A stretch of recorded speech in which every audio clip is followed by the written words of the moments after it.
Breaking news చూస్తున్నారు. Australia ఉగ్ర కాల్పుల వెనుక సంచలన నిజాలు బయటపడుతున్నాయి. సిడ్నీ బాండే బీచ్ ఉగ్రదాడికి హైదరాబాద్కి లింకులున్నాయా? ప్రస్తుతం దీనికి సంబంధించి మాట్లాడుకుంటున్న తరుణం. ఎందుకంటే ఉగ్రవాది సాజిద్ అక్రమ్ స్వస్థలం హైదరాబాద్గా తెలుస్తోంది. ఇన్ఫాక్ట్ తెలియడం కాదు, ఇది చెబుతున్న మాట. 25 ఏళ్ల క్రితం ఆస్ట్రేలియాకు వెళ్ళాడు సాజిద్. ఆస్ట్రేలియాలో స్థిరపడినప్పటికీ 6 సార్లు హైదరాబాద్ వచ్చినట్టుగా తెలుస్తోంది సాజిద్. హైదరాబాద్లోని టోలీ చౌకీలో సాజిద్ ఇల్లుంది. సాజిద్ కుటుంబాన్ని విచారిస్తోంది ఎన్ఐఏ. ఉగ్రదాడికి ముందు ఫిలిప్పీన్స్ వెళ్లి ఆర్మీ తరహా ట్రైనింగ్ తీసుకున్నట్టుగా తెలుస్తోంది. తండ్రి కొడుకులిద్దరూ కూడా. సాజిద్ నవీద్కు ఉగ్ర సంస్థలతో లింకులున్నాయనేది ఏకంగా ఆస్ట్రేలియా చెబుతున్న మాట. ఉగ్ర సంస్థ ఐసిస్తో వీళ్ళకి లింకులున్నాయనేది. నవీద్ కారులో ఇస్లామిక్ స్టేట్ అంటే ఐసిస్కి సంబంధించి ఆ ఫ్లాగ్ కనిపించిందట. ఐఈడీలు కూడా స్వాధీనం చేసుకున్నట్టుగా తెలుస్తుంది పోలీసులు.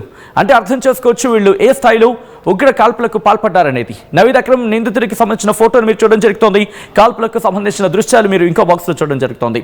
ఈ కథనం మిమ్మల్ని కాస్త కలవరపరచవచ్చు. అయితే మిమ్మల్ని కలవరపాటు గురి చేయడం ఆర్టీవీ ఉద్దేశం కాదు. కానీ ఇటువంటి కథనాలు చూసినప్పుడు కాస్త కలవరపాటు గురి అవకాశం ఉంటుంది. కాబట్టి దీనికి సంబంధించి తగిన జాగ్రత్తలు తీసుకోవాలని ఆర్టీవీ సూచించడం జరుగుతోంది. This is distributing content video description is highly advised. Detail information తెలుసుకునే ప్రయత్నం చేద్దాం. అప్డేట్స్ అందించేందుకు నా కొలీగ్ కళ్యాణ్ లైవ్లో జాయిన్ అవుతున్నాడు. ఒక్కసారి కళ్యాణ్ దగ్గరికి వెళ్ళే ప్రయత్నం చేద్దాం. కళ్యాణ్ అడిగి మరింత ఇన్ఫర్మేషన్ తెలుసుకునే ప్రయత్నం చేద్దాం.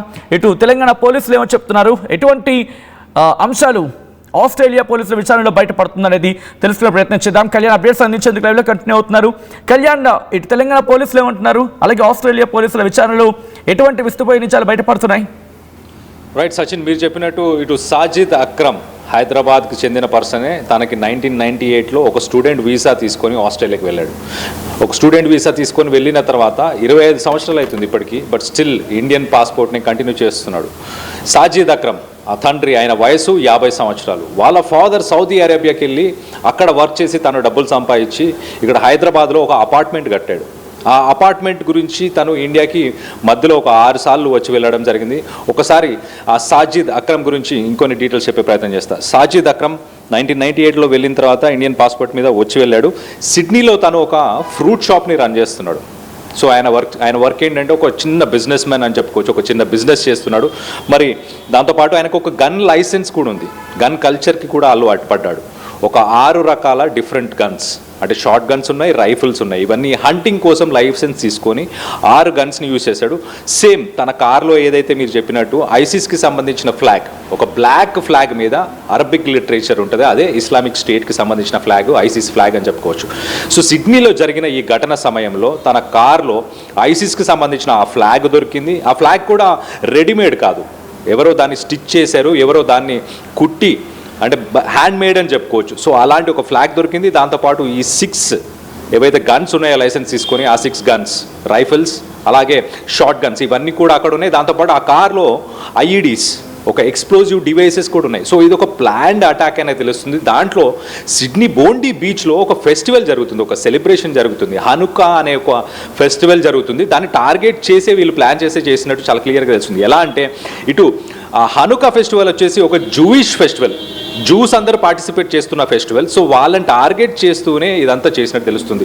So 2 weeks back, just 2 weeks back నవంబర్లో ఇటు ఫాదర్ సన్ వీళ్ళిద్దరు కూడా ఫిలిప్పైన్స్కి వెళ్ళారు. ఫిలిప్పైన్స్కి వెళ్ళి అక్కడ గన్ షూటింగ్కి సంబంధించి మిలిటరీ గ్రేడ్ ఆ గెరిల్లా ఫైటింగ్స్కి సంబంధించి ట్రైనింగ్ సెషన్స్ కూడా అటెండ్ అయినట్టు తెలుస్తుంది. అలాగే ఒక్కసారి తన కొడుకు గురించి చెప్పాల్సి వస్తే ఒక్కసారి ఇటు Naveed Akram 24 years age. Naveed Australian passport, Australian citizenship ఇవన్నీ ఉన్నాయి. ఇంట్రెస్టింగ్ పాయింట్ ఏంటంటే తను ఒక దగ్గర 6 ఇయర్స్గా వర్క్ చేసి రీసెంట్గానే అన్ఎంప్లాయిడ్ అయ్యాడు. ఆ 6 ఇయర్స్ తర్వాత ఇప్పుడు అన్ఎంప్లాయిడ్ అయ్యి మరి ఎందుకు తనని తీసేశారు అన్న దానిపై అక్కడ స్థానికులు కానీ తన కొలీగ్స్ కూడా ఏం చెప్తున్నారు? Sorry for the interruption Kalyan. ఒక్కసారి తెలంగాణకు సంబంధించి ఆ లింకుల గురించి మాట్లాడుకునే ప్రయత్నం చేస్తే ఒకసారి డీటెయిల్గా మాట్లాడుకుందాం. అంటే ఎప్పుడు ఇక్కడి నుంచి వెళ్ళడం జరిగింది, తండ్రి ఎప్పుడు ఇక్కడి నుంచి వెళ్ళాడు, కొడుకు అక్కడ ఆస్ట్రేలియాకు చెందిన వ్యక్తి అనేది జరుగుతున్న చర్చ. సో ప్రస్తుతం ఆయన కుటుంబానికి సంబంధించి ఎటువంటి ఇన్ఫర్మేషన్ అందుతోంది, ఎటువంటి విచారణ జరుగుతోంది ఇక్కడ కళ్యాణ్? 98లో సాజిద్ అక్రమ్ 50 ఇయర్స్ ఓల్డ్. తనకి ఇప్పుడు తను ఒక స్టూడెంట్ వీసా మీద ఆస్ట్రేలియాకి వెళ్ళాడు. వెళ్ళినప్పుడు ప్రస్తుతానికి ఆ సమయంలో వాళ్ళ మదర్ వాళ్ళ బ్రదర్ వీళ్ళిద్దరు ఇక్కడ హైదరాబాద్లో ఉంటున్నారు. వాళ్ళ ఫాదర్ దుబాయ్ నుంచి కష్టపడి సంపాదించి తెచ్చిన డబ్బులతోనే ఒక అపార్ట్మెంట్ కట్టారు. ఆ అపార్ట్మెంట్ ఆ ఫ్యామిలీ డిస్ప్యూట్ కోసం మధ్యలో 2-3 సార్లు వచ్చి వెళ్ళాడు. కానీ తన ఫ్యామిలీ ఎప్పుడైతే సాజిద్ అక్రమ్ ఒక ఆస్ట్రేలియన్ ఉమెన్, ఒక క్రిస్టియన్ ఉమెన్ని పెళ్లి చేసుకున్నారో అప్పటి నుంచి ఈ ఫ్యామిలీ వాళ్ళతోని మాట్లాడడం, అతన్ని దూరం పెట్టడం ఇదంతా జరిగింది. కానీ ప్రాపర్టీలో తనకు కూడా భాగం ఉంది అని ఇక్కడికి వచ్చి తరచూ గొడవలు పడి రిటర్న్ వెళ్తుండేవాడు. సో మొత్తం మీద ప్రస్తుతానికి అయితే నేషనల్ ఇన్వెస్టిగేషన్ ఏజెన్సీ NIA ఇటు వాళ్ళ ఫ్యామిలీ, వాళ్ళ బ్రదర్ అలాగే వాళ్ళ మదర్ వయసు ఆల్మోస్ట్ 80 సంవత్సరాలు, వాళ్ళని ఇన్వెస్టిగేట్ చేసింది. వాళ్ళకి ఇటు సాజిద్కి మాటలు లేవు, మాకు ఎలాంటి సంప్రదింపులు లేవు, మాకు తనతో ఎలాంటి కనెక్షన్ లేవు అని ప్రస్తుతానికైతే చెప్పారు. ఇంకా ఇన్వెస్టిగేషన్స్ తర్వాత మరి ఇటు మినిస్ట్రీ ఆఫ్ ఎక్స్టర్నల్ అఫైర్స్ కూడా లేటెస్ట్ డీటెయిల్స్ ఇచ్చే అవసరం ఉంది. సో ఇంకో పక్కన మనం చూస్తే ఇటు నావీద్ అక్రమ్కి సంబంధించి ఒకసారి చూస్తే తను ఒక బాక్సింగ్ చేసేవాడు, అలాగే ఒక లోనర్ అంటే లోన్లీ పర్సన్, ఎవరితో ఇంటరాక్ట్ అయ్యేవాడు కాదు. కానీ ఆస్ట్రేలియన్ ఇంటెలిజెన్స్ గవర్నమెంట్ మాత్రం ఒక్కసారి తను ఒక అఫెండర్ ఎవరైతే ఇంతకుముందు గతంలో ఇలా టెర్రరిస్ట్ యాక్టివిటీస్ చేసిన ఒక పర్సన్కి ఇటు కొడుకుకి నావీద్కి ఇద్దరికి ఫ్రెండ్షిప్ ఉందని చెప్పేసి వాళ్ళు చూశారు. కానీ లో లెవెల్ ఆఫ్ థ్రెట్, తను మాత్రం ఎలాంటివి చేయలేదు కదా అని గతంలో ఆస్ట్రేలియన్ ఇంటెలిజెన్స్ నెట్వర్క్ కూడా వాళ్ళని పసిగట్టినా కూడా లైట్ తీసుకుంది. దానివల్ల మొత్తానికైతే ఇటు ఫిలిప్పైన్స్కి వెళ్ళినాక మరి ఇటు పాకిస్తాన్ నుంచి ఎవరైనా మోటివేట్ చేశారా, ఆన్లైన్లో ఎవరైనా మోటివేట్ చేశారా, లేకపోతే ISISకి సంబంధించి ఎవరైనా మోటివేట్ చేశారా తెలియదు. కానీ మొత్తానికైతే ఇదైతే ఖచ్చితంగా ప్లాన్డ్ అటాక్. దీన్ని చేయడానికి గల కారణం ఏంటో తెలియదు. ఇటు తండ్రి కొడుకు ఇద్దరు అటాక్ చేసే కొంత సమయం ముందే, ఒక 1 hour 2 hours ముందే ఇటు కొడుకు నావీద్ వాళ్ళ మదర్కి వెరీనా అక్రమ్కి కాల్ చేసి అమ్మ మేము ఫిషింగ్కి వచ్చాము, ఫిషింగ్ చేసాము, అయిపోయింది, ఇప్పుడు మేము బ్రేక్ఫాస్ట్ చేయడానికి వెళ్తున్నాము అని చెప్పారు. జస్ట్ బిఫోర్ అటాక్ వాళ్ళ మదర్కి అంటే ఇటు సాజిద్ వాళ్ళ వైఫ్ అలాగే ఇటు నావీద్ వాళ్ళ మదర్కి ఫోన్ చేసి మేము జస్ట్ ఫిషింగ్ చేసి వచ్చాము ఇప్పుడే ఫ్రెష్గా, ఇప్పుడు మేము నెక్స్ట్ తినడానికి వెళ్తున్నాం, బ్రేక్ఫాస్ట్ చేయడానికి వెళ్తున్నాం అని చెప్పారు. సో వాళ్ళ మదర్ అయితే షాక్ ఉంది, నేను యాక్సెప్ట్ చేయలేకపోతున్నా నా కొడుకు ఇలా చేశాడని చెప్పేసి. సో మొత్తానికి అయితే ఇటు రెడ్ ఫోర్ట్ ఇన్సిడెంట్నే ఒక రకంగా ఇది రిఫ్లెక్ట్ చేస్తున్నట్టు చెప్పుకోవచ్చు సచిన్. ఎందుకు అని అంటే రెడ్ ఫోర్ట్ ఇన్సిడెంట్లో కూడా హైలీ ఎడ్యుకేటెడ్ డాక్టర్స్ ఇలాంటి వాళ్ళని మోటివేట్ చేశారు. అంటే వైట్ కాలర్ టెర్రరిజం అని చెప్పుకోవచ్చు ఒక రకంగా ఇది.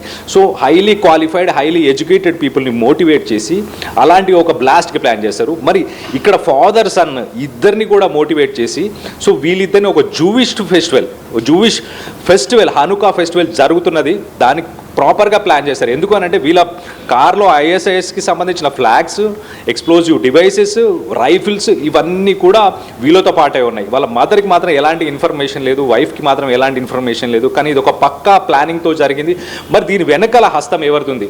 వేరే కంట్రీస్ నుంచి ఇటు గతంలో మనం చాలా చూసాం ఇట్లాంటి నెట్వర్క్ని రన్ చేశారు. మలేషియాలో కొంతమంది టెర్రరిస్టులను ట్రైన్ చేయడం, అంటే మన ఇండియాలో ఏదైనా విధ్వంసం చేయాలనుకున్నా లేకపోతే ఇతర కంట్రీల్లో ఎక్కడైనా విధ్వంసం చేయాలనుకున్నా డైరెక్ట్గా అక్కడ ట్రైనింగ్ కాకుండా వర్చువల్గా ట్రైనింగ్ ఇవ్వడం, లేకపోతే ఇంకొక కంట్రీకి తీసుకెళ్ళి అక్కడ ట్రైనింగ్ ఇవ్వడం, ఈ రకంగా ట్రైనింగ్ సెషన్స్ని కండక్ట్ చేసి టెర్రరిస్ట్ యాక్టివిటీస్ని ముందుకు తీసుకెళ్తుంటారు. సో మొత్తం మీద ఇటు ఆస్ట్రేలియా బోండీ బీచ్లో జరిగిన ఇన్సిడెంట్లో దాదాపు 15 మందికి పైగా చనిపోయారు. ఆ ఫెస్టివల్లో ఇంకా గాయపడిన వాళ్ళు చాలా మంది ఉన్నారు. అక్కడ ఒక పర్సన్ సేవ్ చేశాడు కాబట్టి ఇంకా ప్రాణ నష్టం అనేది తగ్గింది. కానీ ఓవరాల్గా చూసుకుంటే ఇట్ వాస్ 100% ప్లాన్డ్ అటాక్. దానికి తగిన ప్రూఫ్స్ అన్నీ ఉన్నాయి. తన వెహికల్లో ISISకి సంబంధించిన ఫ్లాగ్, వెపన్స్, ఆ ఫెస్టివల్ని కూడా టార్గెట్ చేశారు వీళ్ళు. ఎందుకంటే జూస్కి ఇస్లామిక్ స్టేట్ సంబంధించిన మెంబర్స్కి పడదు కాబట్టి జ్యూస్ని టార్గెట్ చేస్తూ ఆ ఈవెంట్కి వెళ్ళి కావాలని ఇది షూట్అవుట్ చేసినట్టు తెలుస్తుంది. సో మొత్తం మీద దీనికి మరి బ్యాక్ ఎండ్లో ఇటు టెర్రరిస్ట్ ఆర్గనైజేషన్స్, ఇది పాకిస్తాన్కి సంబంధించిన టెర్రరిస్ట్ ఆర్గనైజేషన్స్ కావచ్చు, లేకపోతే ఇంకా ఇతర మిడిల్ ఈస్ట్ కంట్రీస్కి సంబంధించిన టెర్రరిస్ట్ ఆర్గనైజేషన్స్ కావచ్చు, వీళ్ళందరికీ ఏమైనా కనెక్షన్ ఉందా? వీళ్ళు ఎవరైనా ఫిలిప్పైన్స్కి పిలిపించి ఎటువంటి డౌట్ రాకుండా, Philippines is more dominated with Christianity, అలాంటి కంట్రీకి పిలిపించి మరి అక్కడ ఆర్మీకి సంబంధించిన ట్రైనింగ్ సెషన్స్ ఇవన్నీ. అండ్ మోస్ట్ ఇంపార్టెంట్ థింగ్, వీళ్ళ దగ్గర ఉన్న ISISకి సంబంధించిన ఫ్లాగ్ అది రెడీమేడ్ ఫ్లాగ్ కాదు, అది హ్యాండ్ మేడ్. వీళ్ళు తయారు చేసుకున్నారా, స్టిచ్ చేసుకున్నారా, వీళ్ళకి ఆన్లైన్ అవైలబిలిటీ లేకనా, లేకపోతే వీళ్ళకి అక్కడ ఏమైనా ఫిలిప్పైన్స్లో వీళ్ళకి ఎవరైనా ఆ ఫ్లాగ్ని ఇచ్చి పంపించారా తయారు చేసి? సో ఈ కోణంలో ప్రస్తుతానికి అయితే ఇన్వెస్టిగేషన్స్ అన్నీ జరుగుతున్నాయి. మరి హైదరాబాద్కి దీనికి ఎలాంటి కనెక్షన్ ఉందా? ఇక్కడ వాళ్ళ బ్రదర్ కానీ వాళ్ళ మదర్ 80 years old, తన సిక్కుంది తను కూడా. సో వాళ్ళ బ్రదర్కి ఏమన్నా కనెక్షన్స్ ఉన్నాయా? సో గతంలో కూడా మనం చూసాం రెడ్ ఫోర్ట్ ఇన్సిడెంట్లో కూడా ఇక్కడ రాజేంద్ర నగర్కి సంబంధించిన ఒక డాక్టర్ కూడా ఇన్వాల్వ్ ఉండే. ఆయన కూడా ఒక బయో వెపన్ని తయారు చేయడానికి ప్లాన్ చేశాడు, గుజరాత్కి వెళ్ళి దాన్ని తయారు చేసే ప్రయత్నం చేశారని చెప్పి కూడా విన్నాం. సో మొత్తం మీద ఒక నెట్వర్క్ అయితే ప్రస్తుతానికి హైదరాబాద్లో ఇటు నేషనల్ ఇన్వెస్టిగేటివ్ ఏజెన్సీనే రంగంలోకి దిగింది, ఆ అపార్ట్మెంట్కి వెళ్ళింది, వాళ్ళతో మాట్లాడింది. అంటే అర్థం చేసుకోవచ్చు ఇంటెన్సిటీ ఏ లెవెల్లో ఉంది. ఇంకా ఆస్ట్రేలియన్ గవర్నమెంట్తో ప్రస్తుతానికి మన ministry of external affairs cooperate చేస్తుంది, ఇంకా డీటెయిల్స్ని ఎక్స్ట్రాక్ట్ చేసే ప్రయత్నం చేస్తుంది. ఈవెన్ ఆస్ట్రేలియాలో ఎలాంటి సిచ్యువేషన్ ఉందనేది కూడా చూడాలి. ఎస్ సచిన్. రైట్, రిక్వెస్ట్ ఒకసారి మీరు లైన్లో ఉండే ప్రయత్నం చేయండి Kalyan. And not the big breaking news and development news మీరు చూడడం జరుగుతోంది. ఆస్ట్రేలియా ఉగ్ర దాడికి భారత్తో లింకులు, మరి ముఖ్యంగా హైదరాబాద్కి లింకులు ఉన్నాయా? ప్రస్తుతం దీనికి సంబంధించే చర్చ జరుగుతుంటోంది. కారణం, పట్టుబడిన ఇద్దరు ఉగ్రవాదులు సాజిద్ మరణిస్తే నవీద్కి సంబంధించి, నవీద్ ఇంకా బతిక ఉన్నాడు. అయితే ఈ సాజిద్ ఎక్కడ వాడో తెలుసా? హైదరాబాద్ వాడి. ప్రస్తుతం దీనికి సంబంధించి మాట్లాడుకుంటున్న తరుణం, అసలు ఏం జరిగింది ఏమిటి? దీంతో పాటు తెలంగాణ ప్రభుత్వం, మరి ముఖ్యంగా తెలంగాణ పోలీసు శాఖ ఏమంటోంది? ప్రస్తుతం దీనికి సంబంధించి మాట్లాడుకుంటున్నారు అంతా కూడా. ఒకసారి తెలంగాణ ప్రభుత్వం ఏమంటుందో కూడా మనం మాట్లాడుకునే ప్రయత్నం చేస్తే, ఇటు తెలంగాణ పోలీసు శాఖ కూడా రియాక్ట్ అయింది. డిసెంబర్ 14 జరిగిన ఘటనకు సంబంధించి మాట్లాడుకుంటున్న క్రమంలో దాదాపుగా 16 మంది మరణించారు. దీంట్లో సాజిద్ అక్రమ్ అలాగే నవీద్ అక్రమ్ వీళ్ళిద్దరూ కూడా తండ్రి కొడుకులు. 50 ఏళ్ల సాజిద్ అక్రమ్కి ఇటు భారత్, మరి ముఖ్యంగా హైదరాబాద్తో లింకులున్నాయి. వీళ్ళు ఐసిస్ సానుభూతి పరుడుగా తెలుస్తోంది.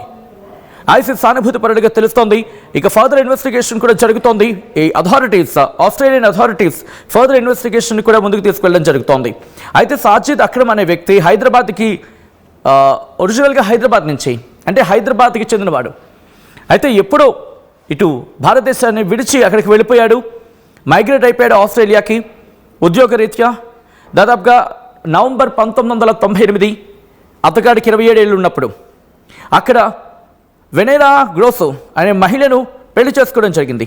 ఆమె యూరోపియన్ ఆరిజిన్ ఉన్న వ్యక్తి. దీంతో అతగాడికి అక్కడ పర్మనెంట్ సెటిల్మెంట్ అనేది దొరికింది ఆస్ట్రేలియాలో. అయితే వాళ్ళకి ఒక కొడుకు నవీద్ అనే కొడుకు కూడా ఉన్నాడు. దాంతోపాటు ఇంకో కూతురు కూడా ఉంది. సాజిద్ అక్రమ్ అనే వ్యక్తి ఇండియన్ పాస్పోర్ట్ కలిగి ఉన్నాడు. ఇంట్రెస్టింగ్ డెవలప్మెంట్ ఇది. సాజిద్ అక్రమ్కి స్టిల్ ఇండియన్ పాస్పోర్ట్ కలిగి ఉన్నాడు. నవీద్ అక్రమ్కి సంబంధించి నవీద్ అక్రమ్ అలాగే డాటర్ నవీద్ అక్రమ్తో పాటు ఇటు సాజిద్ అక్రమ్ కొడుకు నవీద్ అక్రమ్ అలాగే సాజిద్ అక్రమ్ కూతురు వీళ్ళిద్దరూ కూడా, అంటే నవీద్తో పాటు ఆయన సోదరి కూడా, వీళ్ళిద్దరూ కూడా ఆస్ట్రేలియన్ సిటిజన్స్, అంటే ఆస్ట్రేలియాలో పుట్టారు. సో ప్రస్తుతం మన ఇన్ఫర్మేషన్ ప్రకారం సాజిద్ సంబంధించి 27 ఏళ్ల వయసులో ఇక్కడి నుంచి అంటే భారత్ని విడిచి ఆస్ట్రేలియాకి వెళ్ళిపోయాడు. 6 సార్లు ఇక్కడికి రావడం జరిగింది. మైగ్రేట్ అయిన తర్వాత ఫ్యామిలీ రిలేటెడ్ రీజన్స్, మరి ముఖ్యంగా ప్రాపర్టీ ఇష్యూస్కి సంబంధించి మాట్లాడుకునే క్రమం. దాంతోపాటు వాళ్ళ పూర్వీకులను కావచ్చు, లేకపోతే వాళ్ళ మరి ముఖ్యంగా చెప్పాలంటే పెద్దవాళ్ళని కలిసేందుకు వచ్చేవాడట. తన తండ్రి చనిపోయిన సందర్భంలో కూడా, అంటే సాజిద్ అక్రమ్ తన తండ్రి చనిపోయిన సందర్భంలో కూడా భారత్కు రాలేదట. అయితే ఆ కుటుంబం ఏమంటోంది? ప్రస్తుతం అతగాడి ఆ రాడికల్ మైండ్ సెట్, లేకపోతే యాక్టివిటీస్ గురించి మాట్లాడుకున్నా, లేకపోతే ఆ సర్కమ్స్టాన్సెస్ గురించి మాట్లాడుకున్నా, ఎలా వెళ్ళాడు, ఎందుకు వెళ్ళాడు, ఎటు ముగ్గు చూపాడు, ఎందుకు సానుభూతిగా మారాడు, లేకపోతే ఎందుకు ఉగ్రవాదిగా మారాడు అనే అంశానికి సంబంధించి వాళ్ళకి ఎటువంటి సమాచారం, ఎటువంటి ఇన్ఫర్మేషన్ వాళ్ళ దగ్గర లేదనేది ఆ కుటుంబం చెప్తున్నమాట. సాజిద్ అక్రమ్ అలాగే నవీద్ అక్రమ్ వీళ్ళిద్దరూ కూడా. అయితే వీళ్ళకి భారత్తో కానీ స్థానికంగా ఉన్న కానీ, అంటే ఎనీ లోకల్ ఇన్ఫ్లుయెన్స్, వాళ్ళకి ఇక్కడ ఎనీ లోకల్ ఇన్ఫ్లుయెన్స్ లేదనేది తెలంగాణ ప్రభుత్వం, మరి ముఖ్యంగా తెలంగాణ పోలీసు శాఖ చెప్తున్నమాట. అయితే ఎటువంటి అడ్వర్స్ కండిషన్స్ కానీ, ఎటువంటి అడ్వర్స్ రికార్డ్స్ ఇక్కడ లేవు. ఇటు 2015 గురించి మాట్లాడుకున్న సందర్భంలో, లేకపోతే ఆ విషయం పక్కన పెడితే 1999 తర్వాత, అంటే 98 తర్వాత, అంటే భారత్ను విడిచిపెట్టి ఆస్ట్రేలియాకి వెళ్ళిపోయిన 1998 కన్నా ముందు చూసుకునే క్రమంలో ఎటువంటి హిస్టరీ లేదు అతగాడికి అనేది ఇక్కడ పోలీసులు చెప్తున్నమాట. అయితే ఈ ఇన్వెస్టిగేషన్కు పూర్తి స్థాయిలో తెలంగాణ పోలీసులు సహకారం అందిస్తారు. దాంతోపాటు ఒకవేళ అవసరమైతే కనుక ఇన్వెస్టిగేషన్ మరింత ఇన్డెప్త్గా చేస్తూ ఉంటూ కూడా తెలంగాణ పోలీసులు చెప్తున్నారంటే అర్థం చేసుకోవచ్చు ప్రస్తుతం ఎటువంటి విచారణ జరుగుతోందనేది. ఎక్కడ జరిగినా ఎక్కడ దాడి జరిగినా ఆ ఉగ్రమూకల పీచ అణచాల్సిందే. ఎక్కడ ఉన్నా సరే అసలు ఎందుకు వీళ్ళ సానుభూతిపరులుగా మారుతున్నారు? ఎవరు టార్గెట్ చేస్తున్నారు? ఎవరు వీళ్ళని సానుభూతిపరులుగా మార్చుకునే ప్రయత్నం చేస్తున్నారు? అటు ఐసిస్ నుంచి మొదలుపెట్టి జైషే మహమ్మద్ కావచ్చు, హిజ్బుల్ ముజాహిదీన్ కావచ్చు. అయితే మిమ్మల్ని కలవరపాటుకు గురి చేయడం ఆర్టీవీ ఉద్దేశం కాదు. కానీ ఇటువంటి కథనాలు చూసినప్పుడు కాస్త కలవరపాటుకు గురే అవకాశం ఉంటుంది. కాబట్టి దీనికి సంబంధించి తగిన జాగ్రత్తలు తీసుకోవాలని ఆర్టీవీ సూచించడం జరుగుతోంది. This is disturbing content. Viewer description is highly advised.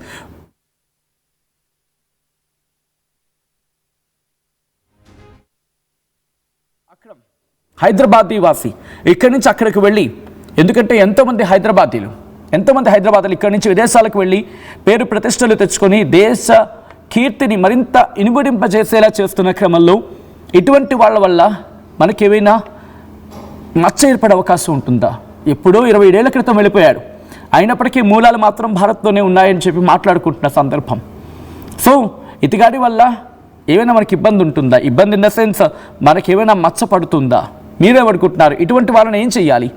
ఇలా ఉగ్ర మూకలకు కావచ్చు, లేకపోతే ఉగ్ర సంస్థలకి సానుభూతిపరుడుగా మారిన వాళ్ళ పట్ల ఎటువంటి ఎంత కఠినంగా వ్యవహరించాలి? ఎటువంటి శిక్ష పడాలి? మీరేమనుకుంటున్నారు? కమెంట్ చేసే ప్రయత్నించండి. ఒకసారి బ్రేకింగ్ న్యూస్ చూసే ప్రయత్నం చేద్దాం.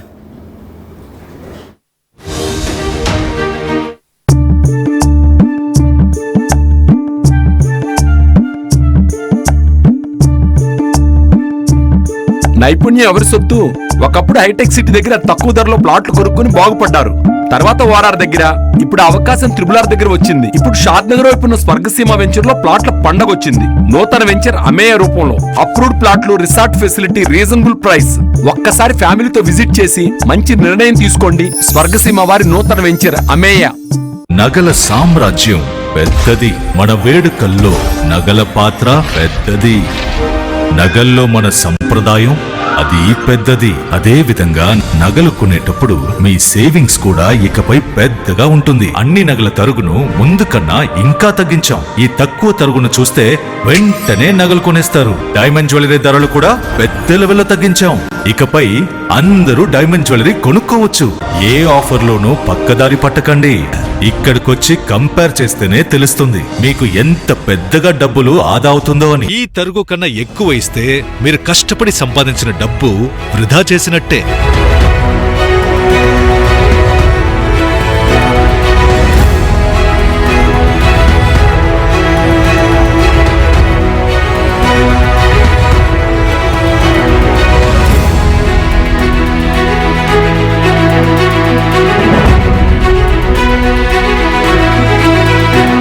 లలితాలో నగలు కొనండి, ఎక్కువ డబ్బులు ఆదా చేయండి.